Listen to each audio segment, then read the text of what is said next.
Guys, good evening. I am Mark Lawrence Solis and I'm here to share the gospel or the good news.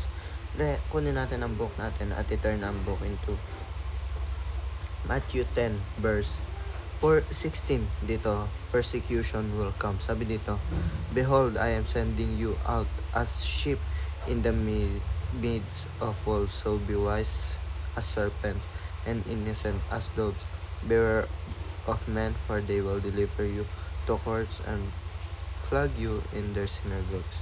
So yung sinasabi dito ni Lord is, siya yung pastor natin or yung amo natin. Di ba yung mga sheep, may amo yan.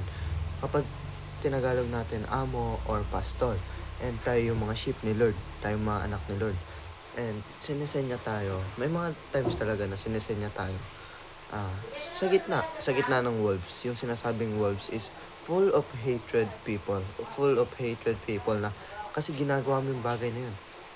Hini-hate ka nila for God, for the sake of God's name. So, hini-hate ka nila, pero palagi mong isipin na bago ka i-hate nila, hinate mo na nila si Lord ng una. Diba?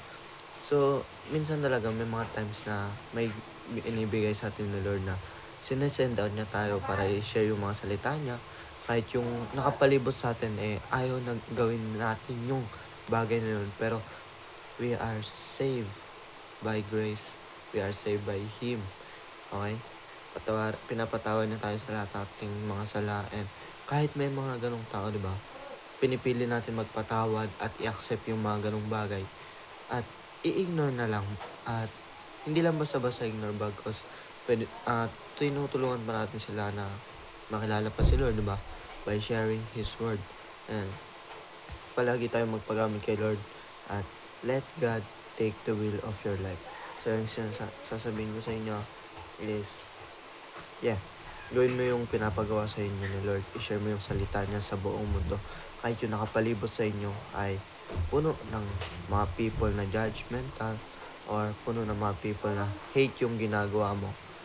Kasi hindi pa nila nakikilala si Lord. At diba, isipin yan, pasikat lang, pakitang tao. Pero para sa Lord, diba, gagawin natin yung bagay na hindi para isipin sila, bagos isipin si Lord at gawin yun para kay Lord. At diba, naway maging gabay tayo at instrumento tayo para sa kanila. Yun lang guys, God bless all always.